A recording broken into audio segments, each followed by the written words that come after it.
5वीं शताब्दी में हिंदुस्तान सोने की चिड़िया तो था ही, पर साथ ही साथ विश्वगुरु भी था। और यहाँ इतना ज्ञान था कि हम लोग उसे कहीं समेट ही नहीं पाए। और ऐसा ही एक ज्ञान का भंडार था नालंदा विश्वविद्यालय की लाइब्रेरी। नालंदा महावीर का उदय 5वीं शताब्दी में हुआ था। यहाँ की जानकारी हमें हेनसोंग और इत्सिंग जैसे चाइनीज ट्रैवलर से मिलती है। वो 7वीं शताब्दी में नालंदा आए थे और इसकी स्थापना का श्रेय वो गुप्ता वंश के शासक कुमारगुप्त वन को देते हैं। वो बताते हैं कि यहाँ 10,000 मंक्स और 1500 टीचर रहते थे और यहाँ China, Japan, Persia, Turkey, Korea जैसे देशों से लोग पढ़ने आते थे। और यहाँ कई सब्जेक्ट्स भी पढ़ाए जाते थे, जैसे astronomy, mathematics, philosophy, medicine, grammar. और क्या आपको पता है, यहाँ पढ़ने की कोई फीस नहीं। जी हाँ, 0 फीस। और यहाँ बहुत महान महान लोगों ने पढ़ाई की है और उनमें से एक हैं आर्यभट्ट, जो यहाँ के हेड भी रहे हैं।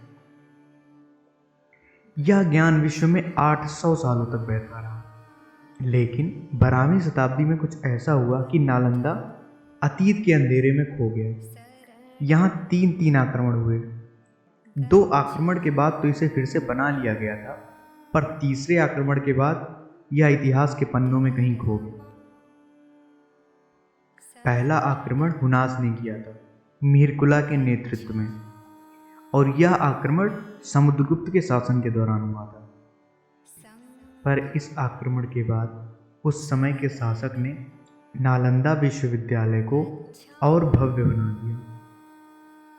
दूसरा आक्रमण बंगाल के कुडास राजवंश के द्वारा किया गया था।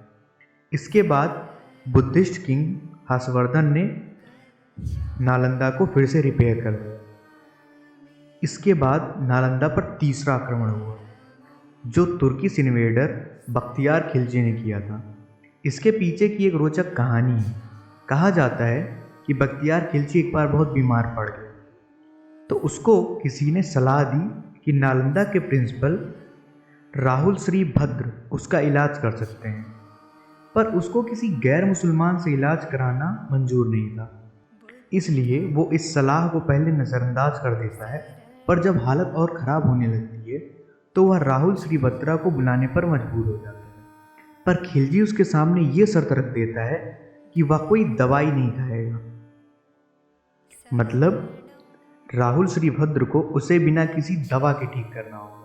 वह इस तरीके से राहुल श्रीभद्र के ज्ञान को चैलेंज कर रहा था और राहुल श्रीभद्र उसकी शर्त मानते हुए उसको कुरान देते हैं और कहते हैं कि इसके कुछ पन्ने रोज पढ़ा करो। और कुछ दिनों बाद देखते ही देखते खिलजी ठीक हो गया।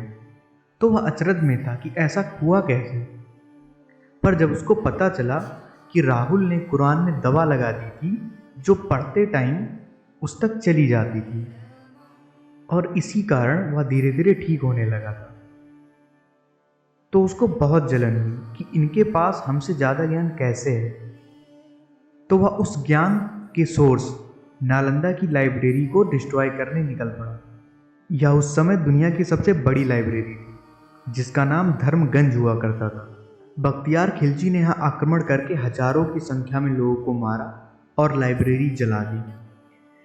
मिन्हाज सिराज लिखते हैं कि किताबों को जलने में 3 महीने लगे थे और इन किताबों में कई मैन्युस्क्रिप्ट्स भी थे जो ओरिजिनल फॉर्म में रखे हुए थे। खिलजी ने सिर्फ एक यूनिवर्सिटी को ही नहीं, एक पूरे ट्रेडिशन को ही तबाह कर दिया था और फिर रीबिल्ड करने के लिए कुछ बचा ही नहीं था। फिर रह जाते हैं कंधार में कुछ बचे हुए अवशेष। नालंदा को तबाह करने के बाद खिलजी रुका नहीं। वह बिहार में ही बसे 2 और विश्वविद्यालय, विक्रमशिला और ओदानपुरी को भी डिस्ट्रॉय करने गया। यह सिर्फ भारत का ही नुकसान नहीं था, बल्कि ये पूरे विश्व का नुकसान। एक आदमी की जलन की वजह से हजारों वर्षों का ज्ञान खाक में।